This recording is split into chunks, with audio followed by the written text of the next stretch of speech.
कार्तिक मास की दो बुढ़ियों की भक्ति कथा।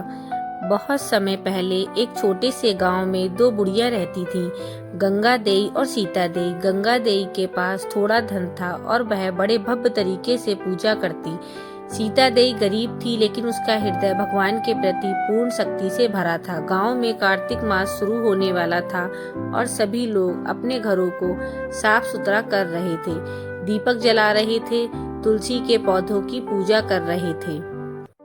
गंगा देई ने सोचा, इस कार्तिक मास में मैं इतने दीपक जलाऊंगी कि गांव वाले देखें और भगवान खुश हों।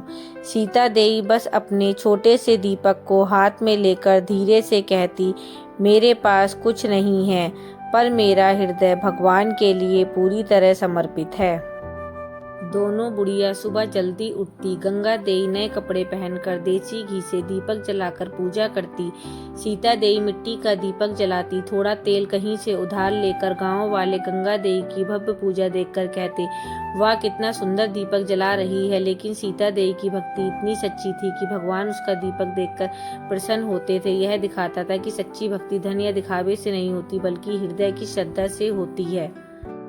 एक दिन दिवाली आई। पूरा गांव जगमगा रहा था। गंगा देई के घर सैकड़ों दिए जल रहे थे। घी की खुशबू पूरे आंगन में फैली थी। वहीं सीता देई अपनी मिट्टी के टूटे दीपक को देख रही थी। थोड़ा तेल उधार लिया, बाती लगाई और भगवान से बोली, बस इतना ही है प्रभु, पर ये आपका है। उसने दीपक जलाया और अद्भुत, वह दिया सारी रात जलता रहा, ना बुझा ना झपका। लोग हैरान रह गए। अगली सुबह गांव में चर्चा थी। गंगा देई के सारे दिए आधी रात को बुझ गए, पर सीता देई का एक दिया पूरी रात जलता रहा।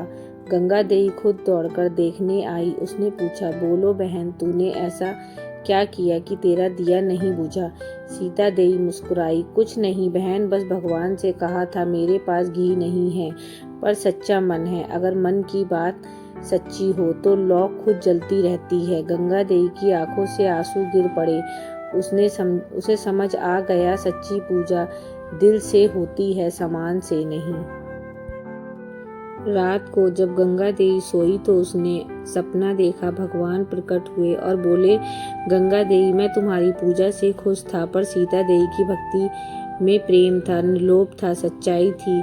मैं वही बसता हूँ जहाँ मन निर्मल हो। गंगा देई ने सुबह उठते ही सीता देई के घर जाकर चरण छुए। दोनों ने साथ मिलकर भगवान का नाम लिया। गंगा देई ने अपने सारे घी और तेल का कुछ हिस्सा सीता देई के साथ बांट लिया। अब हर दिन दोनों साथ में दीपक जलाती। एक के पास साधन थे, दूसरी के पास श्रद्धा, और जब दोनों जुड़ गए तो गांव में ऐसा प्रकाश फैला कि हर कोई कहने लगा, भक्ति तब पूर्ण होती है जब मन सच्चा हो और हृदय विनम्र हो। कहानी हमें यह सिखाती है, ईश्वर हमारे दीपक का आकार नहीं देखते, बल्कि उसके भीतर की लौ में भक्ति देखते हैं। कभी किसी के पास कम हो तो उसका मजाक मत उड़ाओ, क्या पता वही ईश्वर के सबसे करीब हो। अगर आपको यह कहानी दिल को छू गई हो तो लाइक करें, कमेंट में लिखें, सच्ची भक्ति दिल से होती है, और चैनल को सब्सक्राइब करना ना भूलें, क्योंकि ऐसी ही भावात्मक और प्रेरणादायक कहानियाँ हम रोज लेकर आते हैं आपके अपने चैनल पर, पूजा का सफर श्याम बाबा के साथ।